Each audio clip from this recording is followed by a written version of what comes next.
The Majority Report with Sam Cedar. It is Tuesday, April 3rd, 2018. My name is Sam Cedar. This is the 5-time award-winning Majority Report. We are broadcasting live to tape.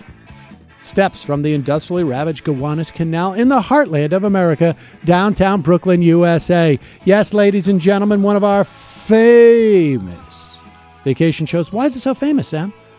Well, I'll tell you why it's so famous. Person is always asking questions.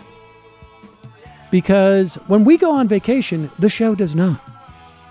What? How do you do that? Through technology.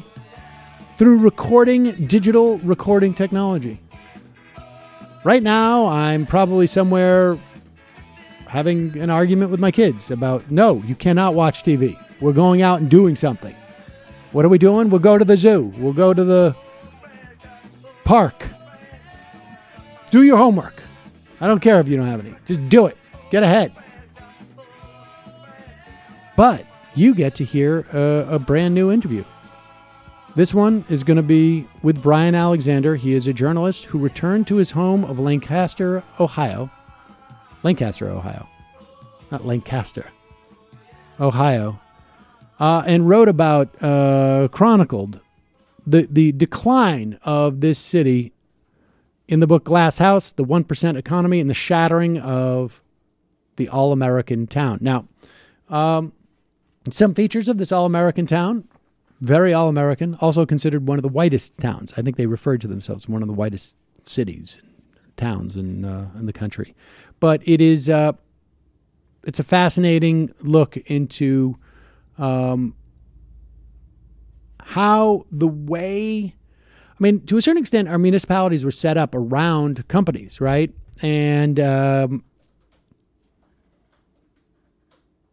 largely, this story is told in a various different ways. But the financialization of our economy destroyed a lot of things. There were other challenges, but the financialization of our economy is what really has created serious problems within communities around the country, I believe. We pre-recorded this right around the time that Toys R Us announced their bankruptcy, and their story is not terribly dissimilar to the story that is told by Brian Alexander about the Anchor Hocking, which is a glass company in Lancaster, Ohio. So very interesting. And then, of course, we have a Matt's Pick. That is when you go into the deep archive. Now, what is Matt doing right now? Matt is probably, and I'm guessing, I'm not casting aspersions here. Aspersions or dispersions. Any Persians. I'm not casting any of them. Matt is sitting, probably playing a video game. Far Cry 5, probably. Far Cry 5. I mean, so I didn't even get that specific, but he's playing a video game. And here's the thing. I'll set the scene for you. You ready? Matt's sitting there. He's playing his video game. And if you look up and look at the window, he's got a sheet. There's a sheet over the window, right? 2 nails or 3 nails. Thumbtacks. Okay, of course. Thumbtacks. And that's what's going on there. Now, if you decide, you look around your apartment or your home, you say, you know what, maybe it's time for me to get rid of the sheets. You start thinking, like, what would I put there instead? Well, window treatments is one of those soulless adulting terms for something necessary but boring, right? Your blinds, you don't even think about them unless they break, or you move, or you look up and you say, hey, I'm an adult. Maybe I shouldn't have sheets hanging on my windows. Maybe I want to see the sun when it's actually shining.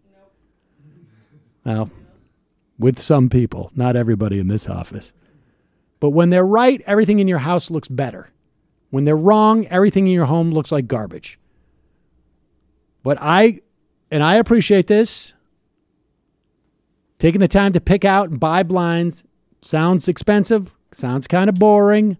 Installing them can sometimes be a pain. But Blinds.com makes it really easy for you. If you don't know what you want or where to start, Blinds.com gives you a free online design consultation. You send them pictures of your house. They send you back all sorts of custom recommendations based on what other furniture, what the color in the apartment, what your style is. They'll send you free samples of what they're suggesting. So they're saying you might want to go with like a faux blind, wood blind, or you might want to go with, metal or whatever it is. They'll send you a little sample so you get a sense of what like the texture of and what it actually looks like. Every order gets free shipping. And here's the best part. If you mess up, I measured wrong. You got to measure twice, folks, but let's say you just did once. Or when you got in there, you didn't like the color or whatever it was. If you screw up, Blinds.com will remake your blinds for free. They made it super easy for you, so there's no excuse to live your life like super producer Matt Leck. Because I got news for you. That's not what makes him the super producer. That's just like one of the side. That's like one of the... It's a trade-off. You get 20% off. This is for a limited time. Everything at Blinds.com when you use the promo code MAJORITY. That's Blinds.com, promo code MAJORITY for 20% off of everything. Faux wood blinds, cellular shades, roller shades. If you don't even know what those words mean, go check it out. Matt, Blinds.com, promo code MAJORITY. Rules and restrictions apply. All right, going to take a quick break. When we come back, Brian Alexander. Oh, and don't forget, justcoffee.coop.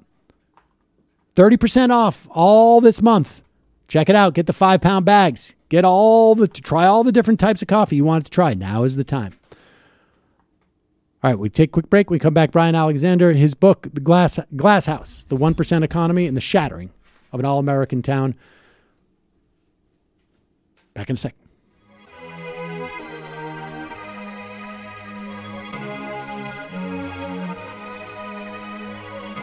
We are back. Sam Cedar on the Majority Report on the phone. It's a pleasure to welcome to the program journalist Brian Alexander. His latest book, Glass House, The 1% Economy and the Shattering of the All-American Town, is about his town where you grew up and were raised, Lancaster, Ohio. Tell us about Lancaster, Brian. Well, Sam, Lancaster has been around for a long time, and it was a pioneer town when people started to move from east to west. It was a farming community, and then in the late 1800s, they discovered lots of natural gas there. In fact, they had so much natural gas that they would just flare it off for entertainment. In fact, it was the site of the very first nighttime harness racing. And that was illuminated by gaslight. But one of the things that all that gas did was attract the glass industry, because you needed lots of energy to heat up glass furnaces, and gas was plentiful and cheap, and so the town became a glass-making center. And the two most famous companies, one became known as Lancaster Glass Company, and at one point they made most of the television picture tubes in this country, and also headlights and taillights for cars and so on. And the other one, the much bigger one, became known as Anchor Hocking Glass Company, and that became the world's largest maker of glass tableware and the second largest maker of containers like bottles and mayonnaise jars and peanut butter jars and so on. And glass making, just I guess incidentally, has some measure of protection from offshoring on some level, right? Because of like transportation issues and right. It had some protection in a literal sense in the form of tariffs for a long period of time, and then after NAFTA, those tariffs were gradually phased out, so that now there's really no meaningful tariff protection. But one of the sort of de facto protections for the glass industry is the very nature of the product, which is glass. It can break, and especially if you're making things like heavy baking dishes and so on, it costs a lot because you ship by weight. And so shipping a lot of lasagna glass dishes from China, for example, costs a lot of money. So there's a little bit of protection woven into the nature of the glass industry. Okay, so so this story of, talk about the relationship a little bit of Anchor Hocking to the town. How big was Lancaster, Ohio, and what I guess what was the relationship between the company and the town? Well, when I was growing up there, this would have been the 60s and 70s, Lancaster was roughly about 28,000 people, and at its height, Anchor Hocking employed about 5,500 people in town. So that was essentially, roughly one of every 5 people who lived in the town, men, women, and children, worked at Anchor Hocking. So it also was a Fortune 500 company located in a small town, which is kind of rare.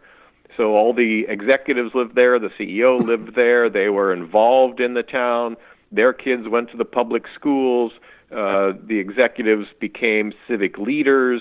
It was a very symbiotic relationship. When the United Way was falling behind a little bit on fundraising, they just go to the executives at Anchor Hocking and they'd kick in a little bit of Anchor Hocking money. It was not strictly a company town because there were other companies there, but it was by far the largest employer in the town and the most important employer in the town. And so the town and the company were heavily woven together for really a very long time. Until things start falling apart in the 80s. And I should say the story is, your story is obviously timely because the type of folks and the nature of this town, and this is in a county that went for Trump, something like 65 to 35%. I don't know. I may not have those numbers exactly right, but yeah, pretty close, about 60-40. And also we're recording it later in March, I should say. But around that time, Toys R Us declared bankruptcy. In fact, liquidating. And in many respects, the story of Toys R Us is not terribly different ultimately than the story of Anchor Hocking. But before we get to that aspect of it, so what happens? When is the first sort of incident of many that begin to undercut both the relationship between the town and Anchor Hocking and just sort of, I guess, the relationship between all the stability of the company itself? Well, that you are correct. That was in the very early 1980s. That started really with the Reagan administration and the economist Milton Friedman and his concept of an utterly free market. Friedman argued that business really had almost no social responsibility. Its only responsibility was to shareholders, and that was to increase the value of their shares. That was not the way Anchor Hocking really was operated. Obviously, it wanted to make a profit, and it made a profit. And believe me, they were hard-nosed businessmen, those guys. But they also realized they all lived there, and so, as I said, they were woven into the fabric of the town. But with this new philosophy, the great exemplar of that was a guy named Carl Icahn, who we've all become familiar with. He's one of Trump's advisors. Carl Icahn did what in the 1980s was known as green mail. He would buy up shares of the stock in a company and agitate for board seats and say he was going to make all sorts of trouble. He didn't say trouble, he would say reform, but companies saw it as trouble. But then he said, oh, by the way, if you're willing to buy my shares at a profit to me, I might go away. So he was essentially green mailing these companies. Anchor Hocking was not the only one, but it was an early one. And that really started the downhill slide of Anchor Hocking because it led to a number of decisions within the company, and also it put the company in play. These finance guys like to say, well, this company is in play, which means now it can be a target for other people. Now, I do have to make one thing clear. The business itself, the leaders of Anchor Hocking, they did make their own kinds of mistakes, but they would have been able to recover for that had it not been for some of this financial manipulation that started in the 1980s. First off, I don't understand why. Well, I do understand why, but I mean, the idea of calling it greenmailing, which is not your term, is it's fascinating to me because it's blackmail. And yes, of course it is. Yeah. And blackmail is also often for money. You know, like I don't like where, you know, I mean, this is indicative of, I think, how, you know, some of these activities are whitewashed. I mean, just as an aside, I mean, it's obviously, but it's just fascinating to me that I'm not sure which part of this makes it green. In most blackmail stories, right? It's like, I'm going to do something that's going to hurt you unless you give me money. But all right, leaving that aside for a moment. So they pay off Carl Icahn $3 million, which you know, $3 million it went a lot longer, further, I guess, back in that day. Icahn is now worth billions. But what was it? And I mean, what was it about the fact that it was the Reagan era? Was there any policies that made this easier to do, or was it simply that the culture had changed? It was both. The culture changed, and there were policies that made it easier to do. So, for example, Reagan's own economics people were saying that maneuvers like the one that Carl Icahn played could actually be healthful. It could benefit the economy, because some of these companies had become hidebound and a little stodgy, and they needed to be shaken up, and so on and so forth. So they essentially took off the reins of these, what I call pirate capitalists, and allowed them a lot more leeway. For example, one of the things that happened during the Reagan administration was that it was made legal for the company to buy back its own shares. Right. That used to be against the law because that was regarded as insider trading, market manipulation, and so on. And when companies were allowed to start buying back their own shares under the Reagan administration, not coincidentally, CEO compensation began to be more in the form of shares in the company. And so now the CEO has an incentive to, instead of investing in new machines and employees and research and development, to start buying back shares of the stock in order to raise the price of the stock and therefore raise his compensation. There were half a dozen or so of these sorts of policies where it became less about making the product and more about engineering money and how to get money out of a company. And we should say, too, that that same CEO, as well as the members of the board of directors, they know that those stock benefits are taxed at a substantially lower rate than the salary that he would have been making, or she would have, in some rare instances, I guess, particularly at that time.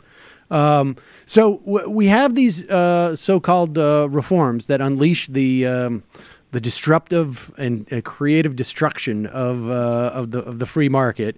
So Icahn comes in, and by getting paid out $3 million, puts this company on private equity's radar. Is that basically it? And so, but yeah, the first one was a company called Newell Corporation. It was later known as Newell Rubbermaid, and now it's back to just Newell. And they. One of the things that Icahn did was scare the bejesus out of the company. And the company decided, in its wisdom, really the CEO at the time, a guy named Ray Topper, decided that the thing that Carl Icahn was criticizing the most was the container division, all those peanut butter jars and baby food jars and all that sort of thing, because that's a low-margin business. That business was, in fact, profitable for Anchor Hocking, but it wasn't hugely profitable. And so the CEO decided he was going to spin that off. He was going to sell it off, and he did. He sold it off at bargain basement prices to a very early private equity outfit. By the way, private equity is just another name for leveraged buyout artists, people who use a lot of debt to buy a company. So they did, and what that did was cut the company in half. and made it a much juicier, easy target for anybody coming down the road. And the first people coming down the road was the Newell Corporation, and they ended up buying Anchor Hocking in a hostile takeover and immediately firing all those executives and middle managers and office people who were so important to the town. Okay, so in terms of Newell, were they engaging in a leverage buyout as well?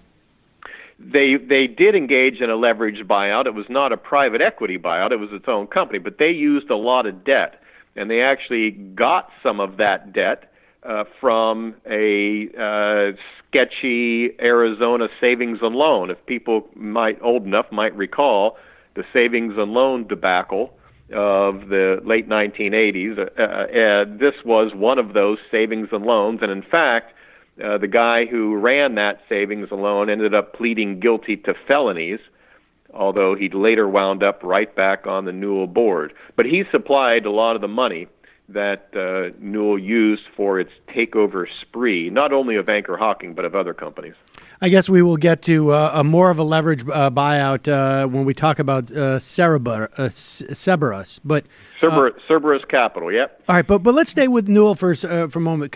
So they come in, and their idea is that we're going to streamline this business by basically bringing all of our executives out of the town and into Columbus. Is that, I mean, did you have a sense that there was an agenda there beyond just sort of streamlining? Was there even, how much did they debate and sort of conscious were they of what it was going to do to the town? Because you're basically, you're taking these people out of you're severing this relationship they have with their civic engagement. That's exactly right. I think it was a very deliberate strategy. They wanted to save a lot of money. They figured, we've got our own executives. We don't need Anchor Hocking executives. So they fired, it was over 300 people who worked in offices there in Lancaster. So, and they moved those jobs to Illinois. It wasn't even Columbus. They all just became executives in Illinois, and I think there was a plant manager that lived in Lancaster, but other than that, it was pretty much Illinois. And then the guy, the person in charge of the Anchor division, he did live in Columbus, but they would rotate that person in and out. So he was just on his way up the Newell corporate ladder. He was only going to be at Anchor Hocking for a year or two, and that's why you had about 4 or 5 different heads of the Anchor Hocking division under Newell's ownership. They were just there to mark their ticket onto their next job within the Newell organization. They did not want to have anything to do with Lancaster, and in fact, it is the strong belief to this day among people in Lancaster that it was a Newell company policy to not live in the town because they did not want to be hit up for contributions to United Way or the music festival or any of the other things that go on there. They didn't want to have any part of that. I mean, did you come across any evidence? Because on one hand, like the best case scenario is, right, like we just don't care. We absolutely have we just don't care about having that type of relationship with the town, and we can find a little bit more efficiency and perhaps more control over our middle management and our top level management if we bring them, closer to us. And then the flip side of that is also like, the worst case scenario is like, not only do we not care, but we know that if they live amongst the natives, they may become sympathetic to them in some fashion and won't make the hard, cold, calculated decisions supposedly that we perceive they must make. Right. I could not find any written evidence. I could not get any former executive who recalled an actual order that they could not live there. But as I say, you cannot shake that belief to this day among people in Lancaster that was the policy. And whether or not it was the official policy, the fact was nobody did live there. Right. I mean, you're not doing yourself any favors to be part of a corporate organization, and you never see these people socially because you're not living in the same place they are, I would imagine. Right. And so Newell, what's happening once this happens to Lancaster? Like, where are we on the timeline, and do we start to see evidence of a breakdown in the civic function of the town? Yes, you do. So we're now looking at the late 1980s in through the 1990s, and it takes time for these sort of corrosive effects to start to happen. It doesn't all fall apart at once, but you've now, as one person told me, you've ripped the heart out of the civic life of the town by firing these 330-something people from the offices. A lot of those executives have to move away for other jobs. Some of them did manage to retire and stay in the town and stay active and so on. So there was at least some transitional bridge there. But gradually, as time went on, things broke down a little bit further, a little bit further, a little bit further. And before you know it, you had some serious problems. For example, methamphetamine became a more serious problem.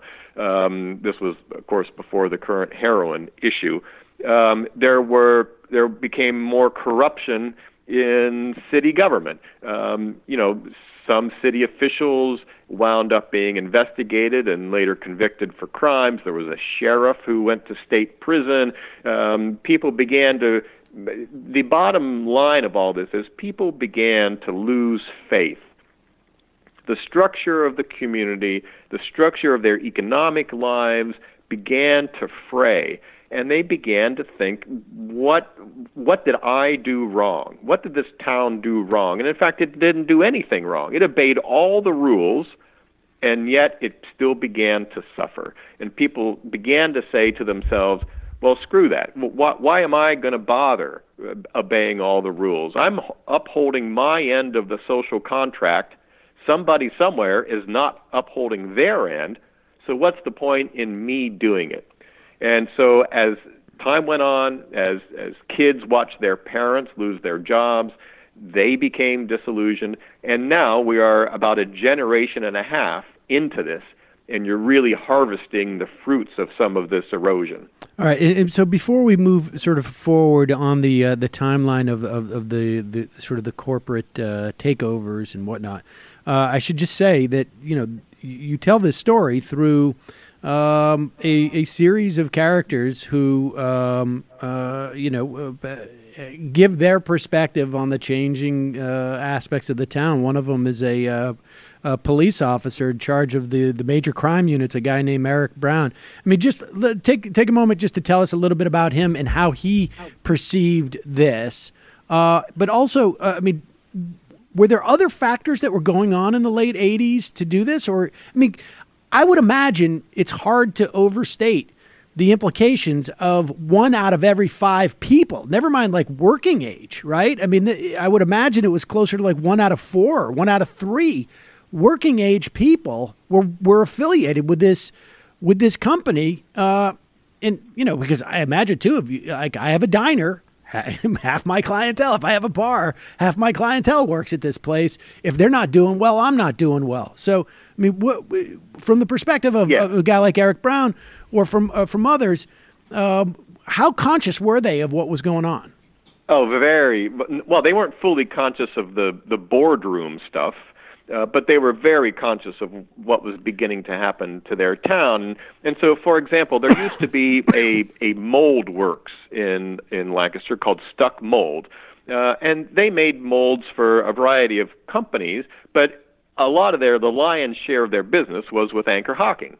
So when Anchor Hocking begins to cut back and when Newell takes over and they begin to outsource some of their glass mold making to other places, Stuck Mold Works begins to suffer. And there's a couple of hundred other guys who are beginning to lose their jobs. And you have this follow-on effect because you have essentially pulled the linchpin of the local economy. And so a guy like Eric Brown, for example, is a great guy. He's roughly my age. We grew up somewhat around the same time period. Local football star, knows everybody in town, becomes a police officer, and loves the place. He loves the town. And to this day, many people in Lancaster really, truly love their town. It's really heartening to see the town love there. And he witnesses this firsthand because he's a cop. And he sees that more and more people are beginning to have more and more problems. There are family problems, drug problems, alcohol problems, this sort of just general decay of the web of the community. And he has to deal with that. And it breaks his heart. It breaks his heart to see that. You talk about this guy, Joe Piccolo, who sees what happens sort of, I guess, with the absence of that management class with money to support, sort of, I guess, culture on some level. Yeah, no, I have to say, it is amazing. Despite all that Lancaster has been through, the people in that town, anybody who has any money at all, they really do try to support the annual summer music and arts festival and so on. That is really part of the town pride, along with the county fair, which still is the best county fair in the state of Ohio, if I may say so. And so there still is some of that. But Piccolo, he is the director, the newly hired director of the Music and Art Festival in the summer. He comes from Northern Ohio, and he had worked at the Aspen Music Festival in Aspen, Colorado. He comes in as the outsider, and so it was very interesting to see the town through his eyes and what was expected of him, because people began to think, we're losing our manufacturing, we've lost all these jobs, things are not looking good. The recession of 2008 really struck this town and 200 other towns like it very hard, and so they begin to look to events like the Music and Art Festival as a kind of town salvation, and that makes him extremely nervous. And so it's very interesting to watch him have to navigate a town where everybody knows everybody, and he's the outsider trying to make some change in something that everybody takes so much pride in. And he sees that there are issues and problems in the town, and there is necessity for change in the town, and that makes the people in the town nervous. So now you've got a little bit of friction there. And before we get to Sarah, but where does Sam Solomon, one of the CEOs, where does he come in? So Sam Solomon is hired by the last private equity owners of Anchor Hocking. Okay, before we get to, that's Monomy, right? Yeah. Before we get to Monomy, let's go to Cerberus. So what do they do? And this is...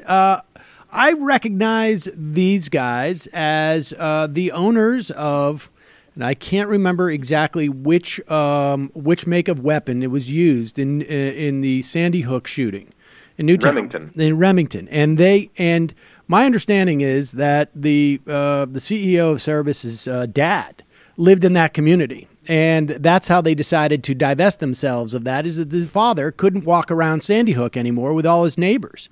Well, they still own it. Oh, though, they do? All right. They said they were going to divest, and then they realized they may not get enough money for it. So to this day, they still own it. And those AR-15s and so on that are still used in these shootings, that's still part of Cerberus. And a guy named Steve Feinberg is the founder of Cerberus. He's another key Trump advisor. He was briefly considered as to become the head of the CIA, believe it or not. And so what they do is they buy Anchor Hocking from Newell after Newell ran into trouble by overextending itself, and they do what's called the leverage buyout. In other words, they put a little bit of their own money that they have collected from investors, they put a little bit of that money into the purchase, and then they borrow the rest. But that debt is not Cerberus's debt. That debt is Anchor Hocking's debt. It's a wonderful magic trick and a great way to make money is you pile debt onto a company. It's a miracle of private equity. And anyway, they saddle. Well, I want to stay on this because this is amazing, I think. I mean, I don't think enough people sort of understand this. And this is what did in Toys R Us, is my understanding, too. Yes. So I'm going to buy, let's just do it. I'm going to buy a house. and the house cost $500,000. I put down $100,000 in cash, and then I borrow $400,000, but I don't borrow it. I put it on the bill of the house. And That's so right. the house, separate from me, is carrying this debt. But I have parties at the house and I make money off it. Or I start renting out parts of the house and I make money off it. I don't have to pay off the debt because it's the house's responsibility to pay the debt. And soon the debt service on this becomes huge. It's not my liability. It's the house's liability. And then all of a sudden, at one point, the house goes under. It's Chapter 11. They'll sell off stuff, but I'm still getting paid because I'm managing the Airbnb that I'm doing out there, and I'm collecting money at the door for the parties. That's basically what's going on here. That's exactly right. My favorite private equity maneuver is called the dividend recap. So the private equity owner will say, Anchor Hocking seems to need a little more capital, and so we're going to borrow another $100 million on behalf of the company. Again, that's the company's debt. But we are going to pay ourselves a dividend. So we'll borrow $100 million, but we will keep $30 million of that as our dividend. And $70 million of that newly borrowed money will go to the company. And in the case of Anchor Hocking, that was done a couple of different times. So this debt keeps increasing. And not only that, but these private equity companies, this happened with Toys R Us. There's another retail chain, Claire's, that just declared bankruptcy today or the day before. And they pay all these management fees. So because I'm the private equity owner, I'm a business genius. And so you need to pay me a lot of money in order to give you advice. And so these companies have to sign these contracts that says, we're going to pay you $250,000 every quarter for your excellent business advice. And that's another way that they make money on the back of these companies that they actually supposedly have bought. Was there any sort of statutory changes that allowed this, or was it just that one day somebody realized, like, hey, I can pretend we're separate entities. I can make that entity do what I want it to do, but I can still pretend that we're separate entities. So it's basically like I'm just paying myself with borrowed money, and I have no obligation. I borrowed the money, but it's not really me. And I'm paying myself, but I have no obligation to repay the money because it wasn't really me that borrowed it. I mean, was there any structure in corporations that allowed for this? Or was it just like some guys on Wall Street were like, I have this great idea? Some of it is tax law, and the most famous example is called carried interest. And so instead of these guys at a private equity company saying, we made $100 million on this deal, and so that's our salary, and we get taxed at the rate of a salary, that is considered carried interest.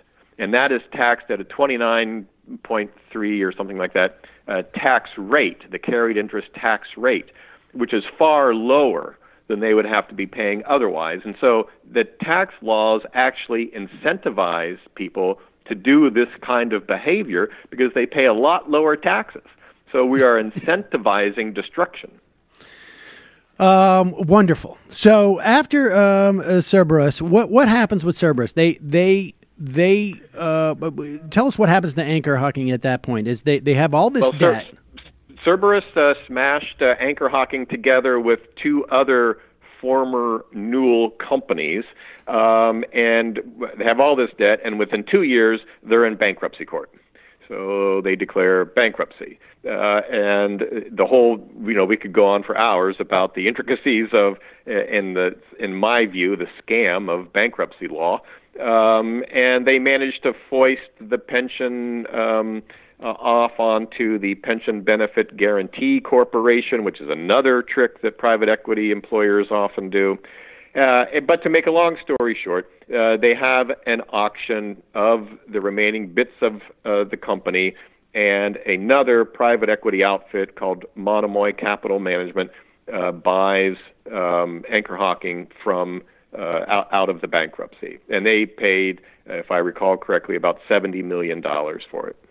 And so Monomoy is now running the company, and this is where Sam Solomon comes in. And what's his perspective? Sam wants to save the company. He has his own sort of personal ambitions, which is that he feels that he can really create and run and manage a much bigger company than Anchor Hocking now is due to the depredations of past years, but that it can get back to that point, and he wants to be the guy to bring it back. He has a financial incentive to do this, obviously, because he'll get paid more and he might even get a piece of the company, but he really does seem to want to believe that he can bring this company back. He likes the company. He likes old school businesses like a glass manufacturer.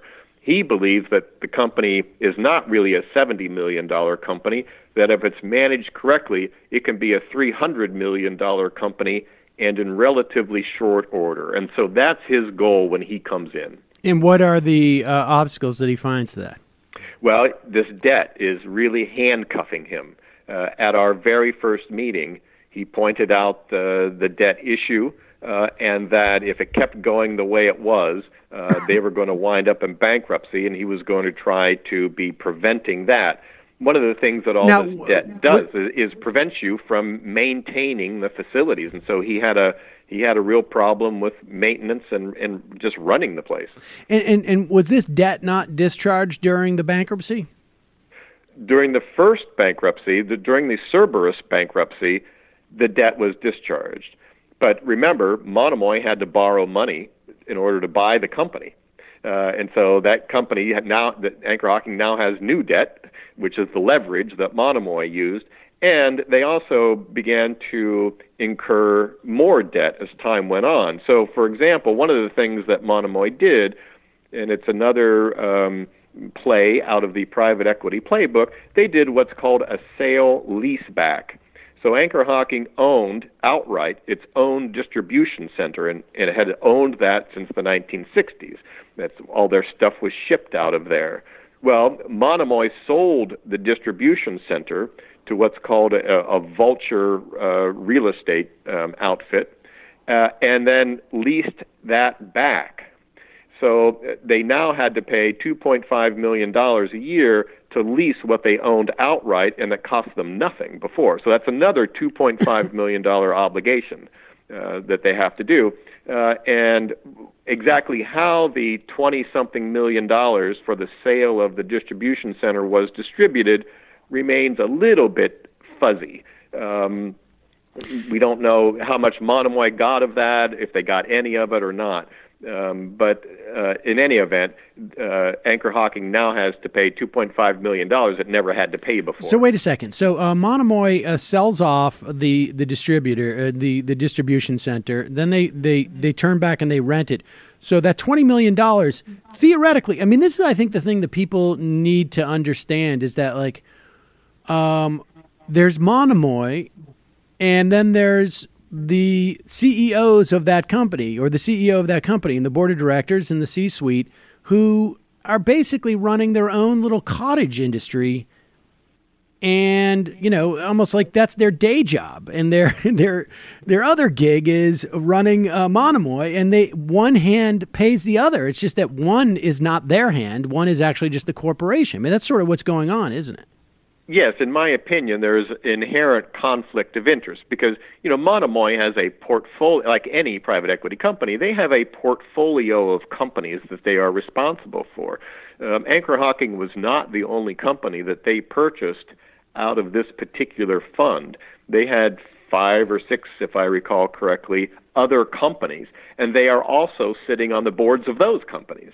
So, and they have hired Sam to be the CEO and the day-to-day manager, but Monomoy controls the board, and they control Sam. Right. And so Sam's agenda is not necessarily the same as Monomoy, because Monomoy is really just a handful of guys who are like, what's the most amount of money I can put in my pocket in as short a time as possible? That's the way it looked to me. Now, I do have to say, just so that your listeners are clued in, I mean, from the private equity industry would tell you, look, it's not for us. we're doing this for our investors. So, for example, the California Public Employees Retirement System or the Ohio Teachers Pension Fund, they give some of their money to these private equity outfits in hopes of making a return. So the private equity guys will say, look, we're helping to fund the retirement of hardworking Americans. That's the rationale for some of this. It doesn't go, all of the money does not just go directly into the pocket of the 3 or 4 people who run the private equity outfit.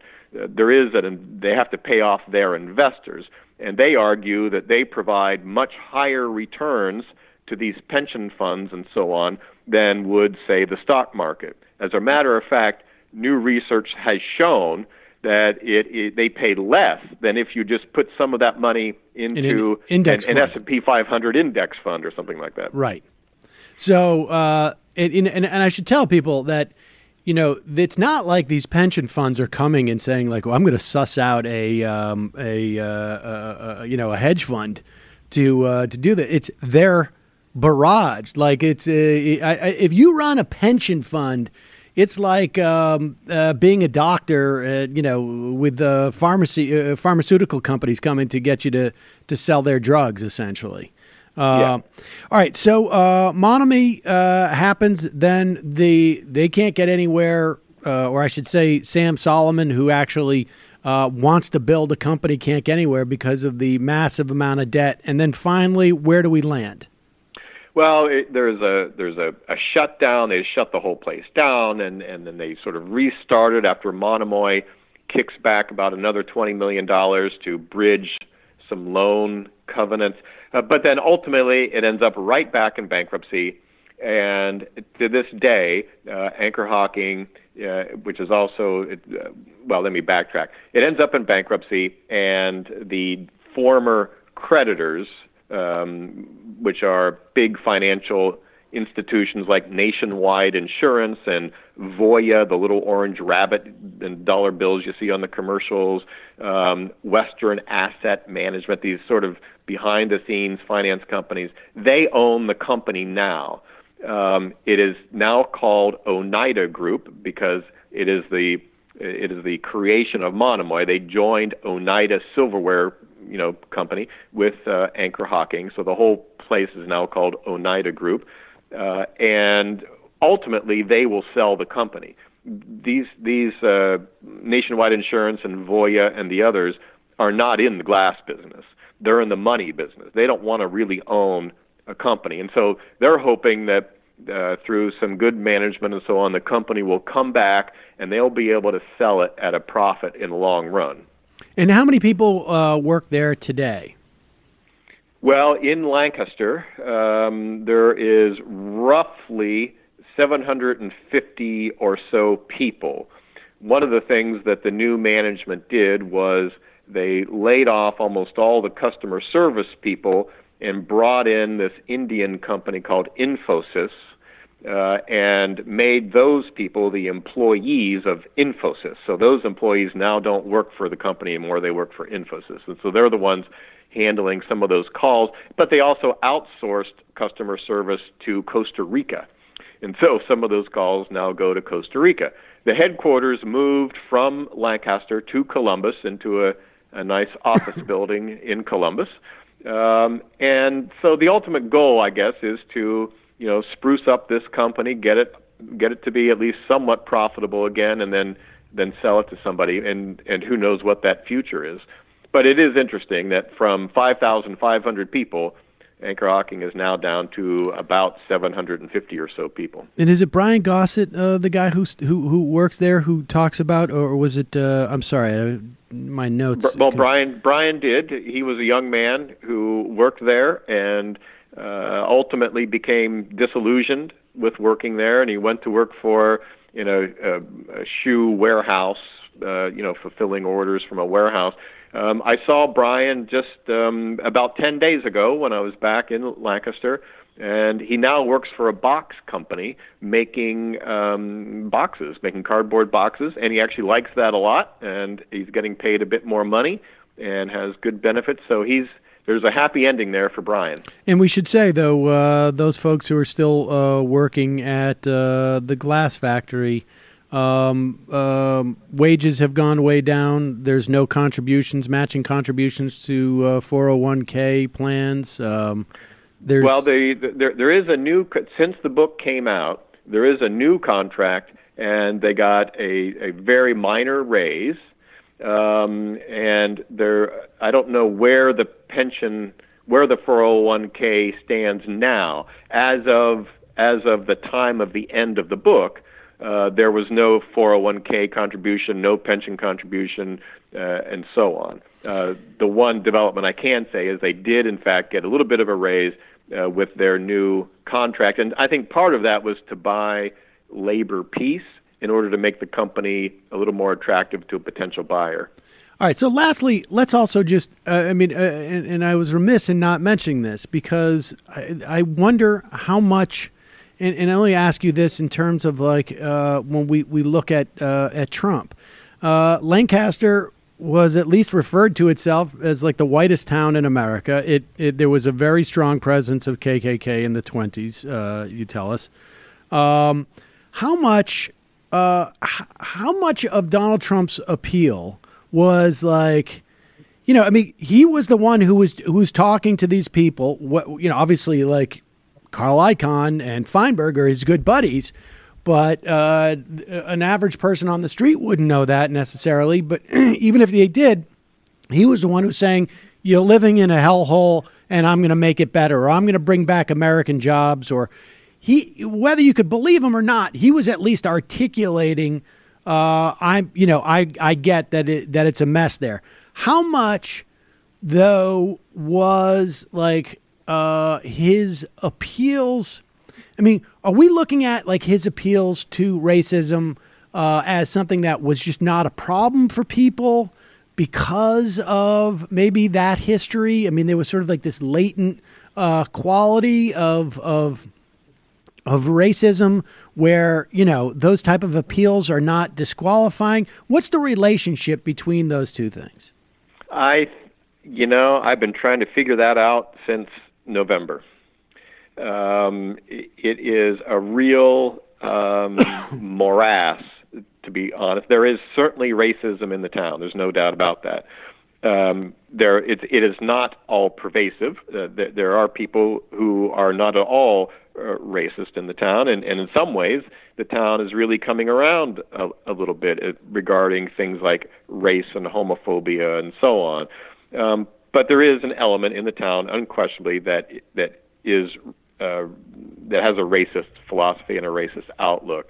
The best I can manage right now is that, aside from racism and economic insecurity and all the other things, there is just a great sort of disillusionment and a feeling of resentment. And people are looking for how they should direct that resentment. And so it gets directed toward outsiders and outside. If you've got a black face, you're automatically an outsider. It's directed toward anybody who they don't know. Somebody reached into their town and created a variety of social and civic problems. And I don't think that people in the town necessarily have been able to disentangle who did what when. It's just a generalized resentment that life was good and now life is not as good. And we have all these problems, like a massive heroin problem, for example. And how did that stuff happen? It's a real knot. I would not attribute it all to racism. Racism is one factor that propelled Trump. Trump's simplistic notion of "I'm just going to make America great again," that helped. The idea that jobs went overseas.